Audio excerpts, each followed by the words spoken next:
எல்லோருக்கும் வணக்கம். இன்னைக்கு நம்ம பார்க்கக்கூடிய சப்ஜெக்ட் சமீபத்தில் எனக்கு ஏற்பட்ட இரு தோல்விகள்.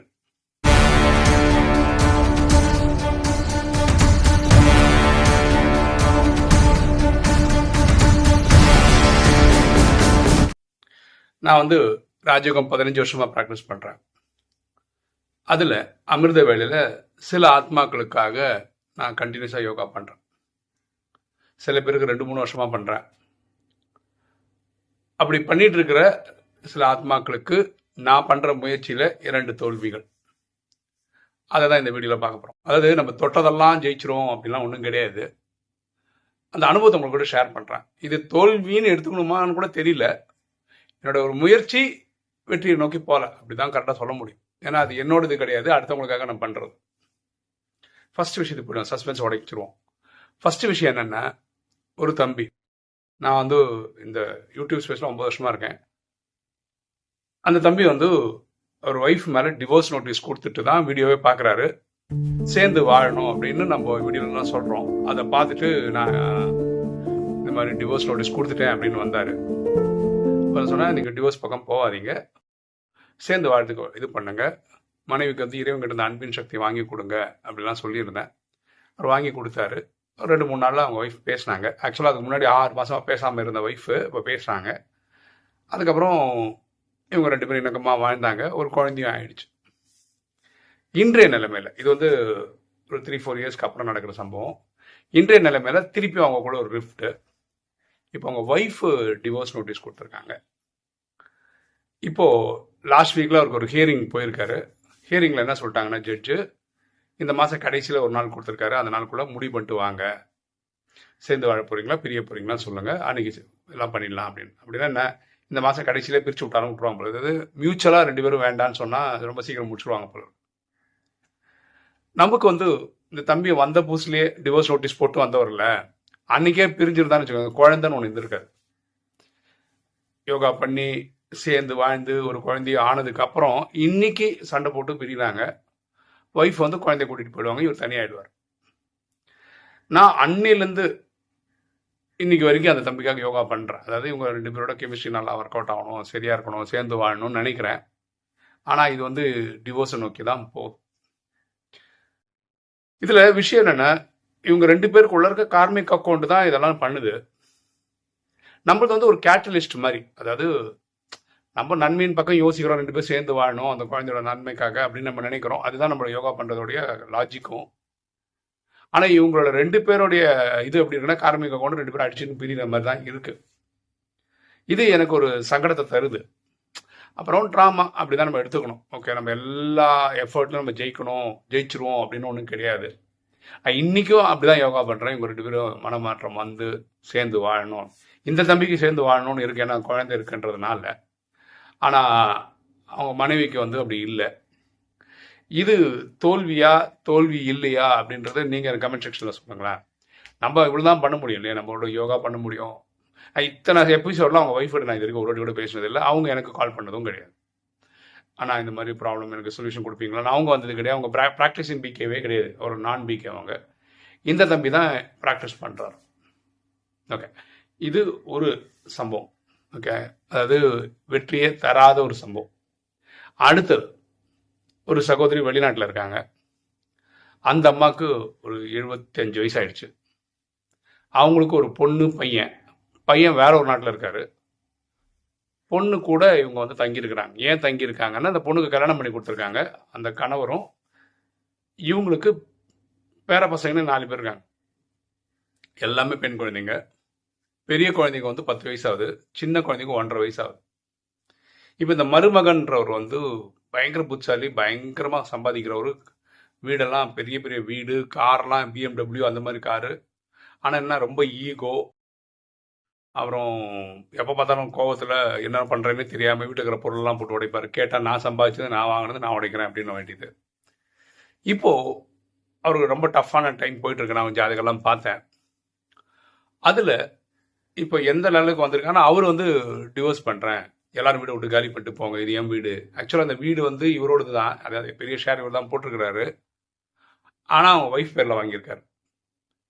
இந்த அம்மா இப்போ கிளம்பி போனால் அந்த அம்மாவுக்கு வேலை கிடையாது.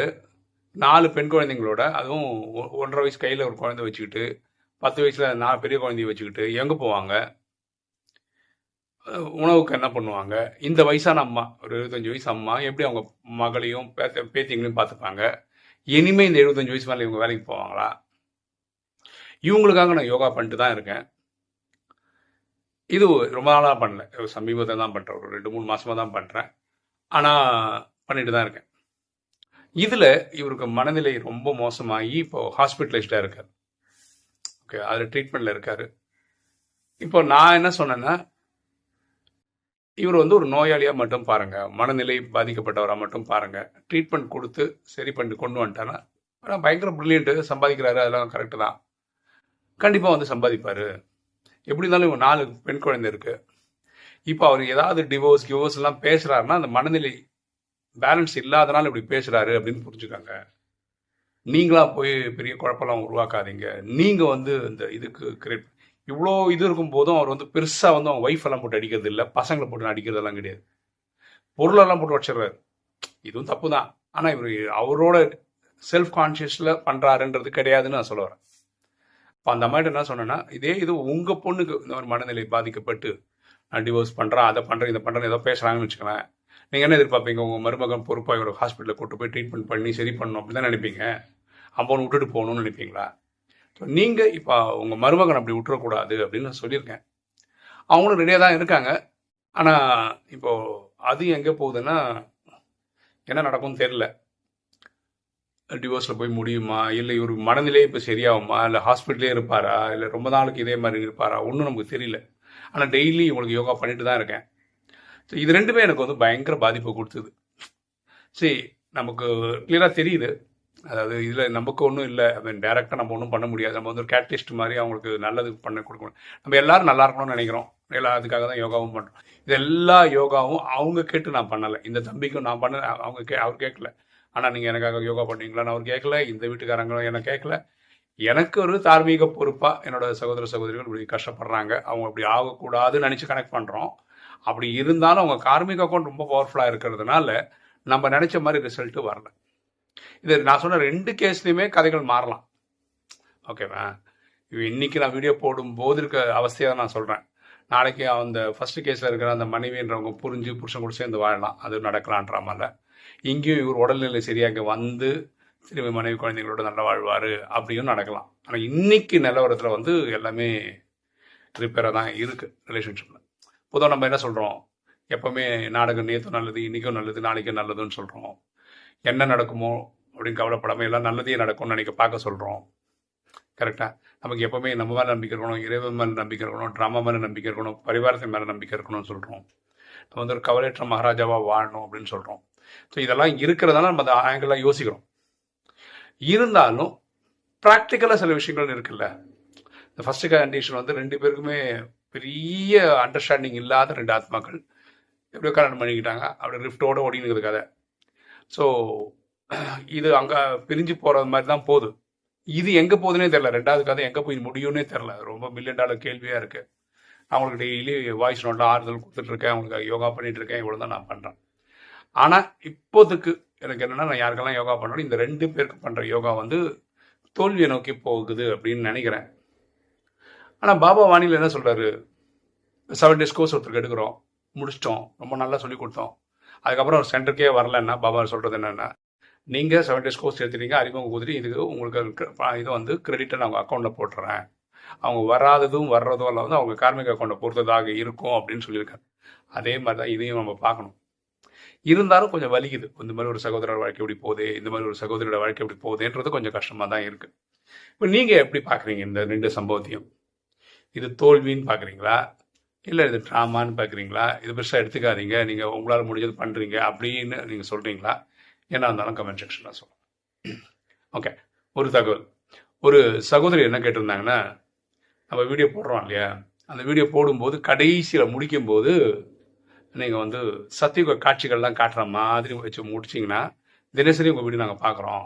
அப்படி பார்க்கும்போது சத்தியுக காட்சி நம்மளும் சத்தியுகத்தை தான் போகிறோம், இந்த மாதிரி வாழ்க்கை வாழ போகிறோம்னு டெய்லி நம்ம ஒன்று ரிவைஸ் பண்ணிக்கிட்டால் நல்லாயிருக்கும் அப்படின்னு சொன்னாங்க. இது நான் யோசிச்சேன், இது வந்து நம்மளது வந்து இந்த 10 நிமிஷம் வீடியோ வந்து டெய்லி ராஜயோகத்தை பற்றியே பேசிகிட்டு இருக்கோம்னு கிடையாது. ஒரு நாள் ஒரு சப்ஜெக்டில் பேசுவோம். திடீர்னு நீங்கள் சத்தியயோக காட்சிகள் வந்து ஒரு வீடியோ கண்டில் போட்டிங்கன்னா அவங்களுக்கு தலையும் புரியாது, வாழும் புரியாது. ஸோ இதனால் நம்ம என்ன பண்ணியிருக்கோம் அப்படின்னு பார்த்தீங்கன்னா, இந்த ராஜயோக வாணி ஜிஸ்ட் அண்ட் மேனிஃபெஸ்டேஷன் அப்படின்னு ஒரு வீடியோ போட்டுட்ருக்கோம். பார்த்துருக்கீங்கன்னு நினைக்கிறேன்.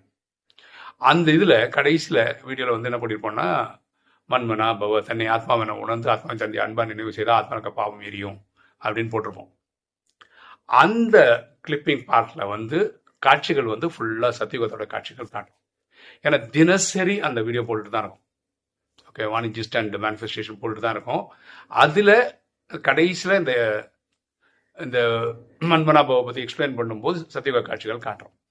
ஸோ வீடியோ பார்க்குற நீங்கள் தயவுசெய்து இனிமேல் அதுக்காகவாவது பாருங்கள். ஏன்னா கடைசியில் வந்து சத்தியுக காட்சிகள் பார்க்கும்போது நம்ம அந்த இதுக்கு அந்த மாதிரி வருவோம், நம்மளும் தேவதையாகும் அப்படின்னு நீங்கள் ஒரு அடி நினச்சி பார்க்கலாம். உங்களுக்கும் மனசு கொஞ்சம் ஆறுதல் கிடைக்கும். ஓகே, இன்னைக்கு வீடியோ உங்களுக்கு பிடிச்சிருக்கோம் நினைக்கிறேன். பிடிச்சவங்க லைக் பண்ணுங்கள், சப்ஸ்கிரைப் பண்ணுங்கள், ஃப்ரெண்ட்ஸ் சொல்லுங்கள், ஷேர் பண்ணுங்கள், கமெண்ட்ஸ் போடுங்க. தேங்க்யூ.